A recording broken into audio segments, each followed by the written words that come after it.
have here is a Sterling by Music Man Joe Dart signature bass,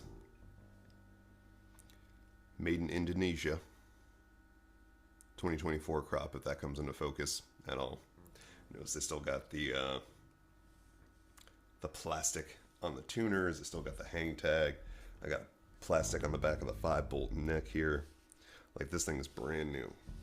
Back in March of 2024, which is about a year ago from now, they opened up pre-orders to reserve one of these. There was a cool online campaign from Joe Dart and the dudes in Vulfpeck and the dudes from Sterling by Music Man to get pre-orders, which is pretty genius. Like, hey, let's know how many bases we're going to build. How many can you sell?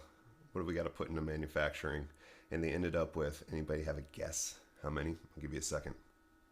4,722 orders of this model of bass. So he had an original signature model, or he had like 3. He had one that was Music Man style. He had one that was 2 jazz pickups, J bass style. He had one with a P bass, I think, in it. But those were even limited run. So this is technically a limited run. But the catch was, you order it in March of 2024, and it didn't ship out for like 6 months. So people started receiving these, I think, around September of 2024, September, October, November, December, maybe into early 2025. And I don't have that kind of patience. I was curious, but I'm not going to order bass and wait 6 months for it to be built. I buy most of my stuff used anyways.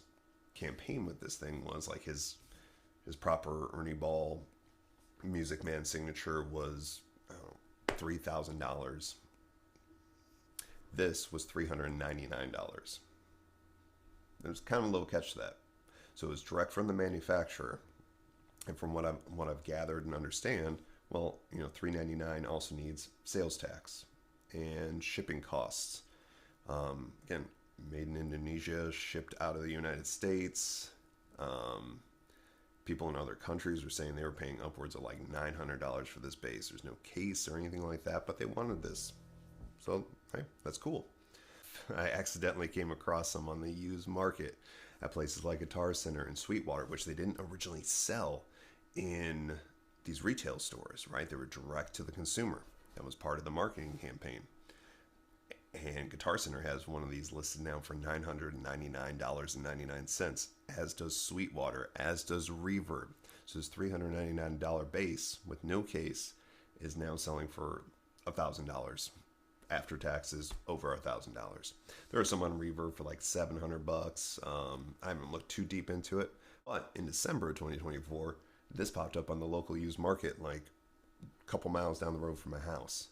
Story behind it is, I believe a lady bought this because she is a fan of Vulfpeck and she loves Joe Dart and thought it would be cool to have this. So the campaign hit her.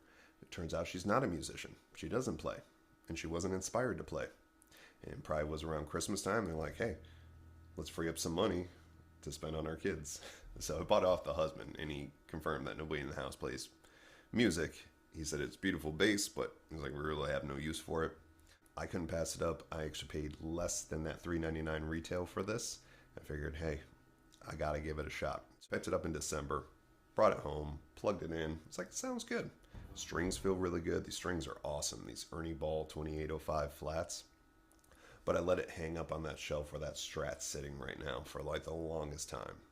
Now I have no idea how these people kept the bass, being non-musicians. They might have just left it in the shipping box in their garage in December in Michigan, which is cold.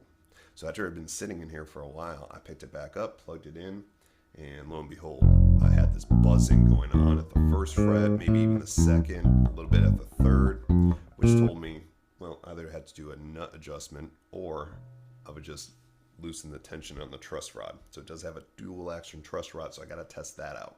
So I did. I created some slack in the truss rod, let it settle. Buzz was gone. What did that do? Well, it caused my action to be a little high up here. So just last week I started playing with this thing. I was inspired to actually learn Deantown for the first time, which we'll get into in a second. So I just lowered the saddles. I still had plenty of room to lower these saddles too.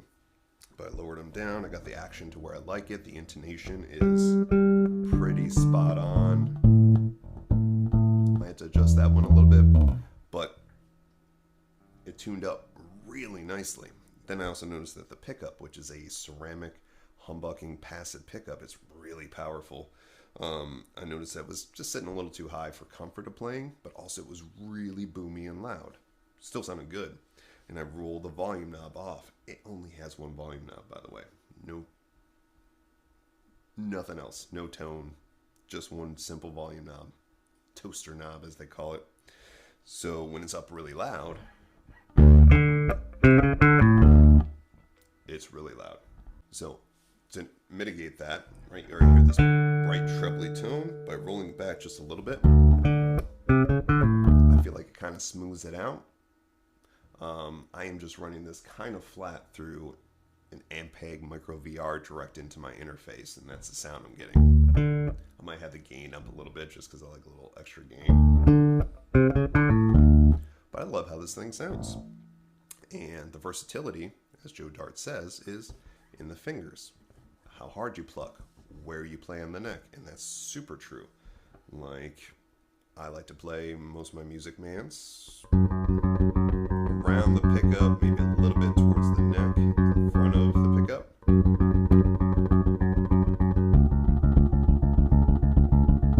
But if I play it towards the bridge,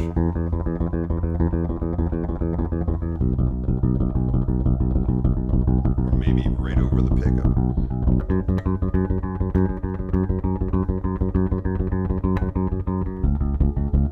move it up the neck,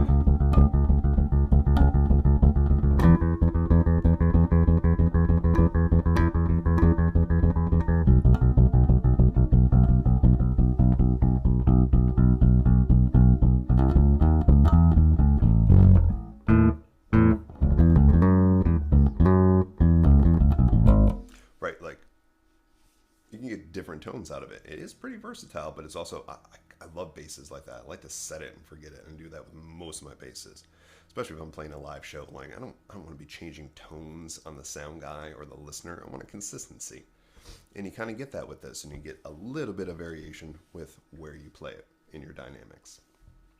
All right, so a little bit about this bass. Like I said, it was made in Indonesia, 2024 crop, March 2024. The orders built probably over the summer.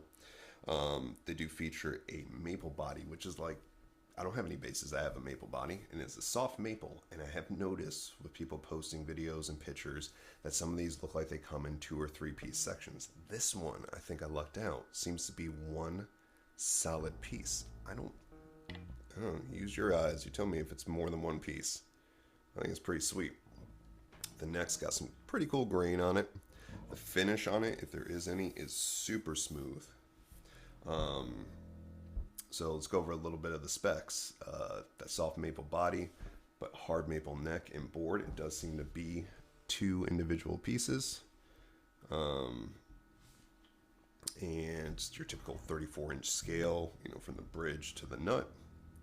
9.5-inch radius to the board, 1.5 inch width at the nut, which is kind of like, you know, your typical jazz bass. You know, a little bit closer than a P bass or a Stingray setup, more in line with like their Sterling series, their USA Sterling series. Dual action truss rod, just fine. Frets are probably like medium jumbo frets, but the fretwork on it's pretty good. I don't feel very many spurs, maybe a little bit on this end, but not so much up here. Nothing that's really impeding my playing at all.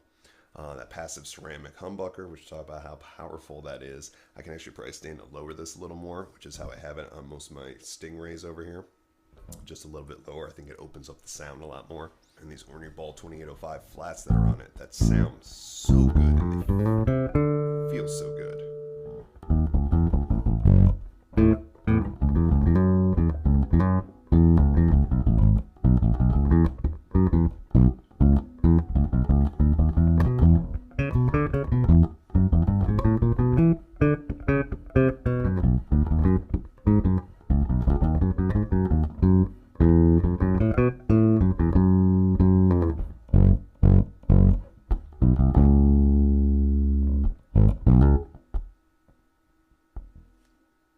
I don't have it all memorized yet, but I'm getting that one down. This is inspiring me to play it. Man, this is a cool bass. who knows? Pre-orders were in March of 2024. It says crop 2024. They might have these again. They might do the one with the J bass setup. They might do the one with the P bass setup. Who knows? But I'm pretty happy with this. Would I let it go? Probably. I'm not married to it, but I do like what it does. It doesn't sound like any of my other basses, including these Stingrays back here, or this Lakeland 5502. It's something different, and it feels good. It sounds good, and I know it wasn't that expensive, so I'm not afraid to kind of take it around to places.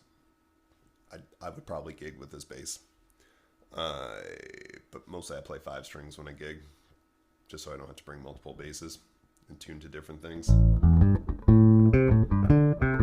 But I'll probably pick this thing up a lot at home. Maybe use them in rehearsals or play it at church when I don't need a 5th string. Stuff like that. This is my 2 cents on it. I might probably make some more videos where I might do comparisons with these basses sitting behind me. Leave any questions that you might have. I just want to post this because there are people who are interested in this bass. More resources, the better. Play up, have fun. Thanks for joining, and come see me the next time.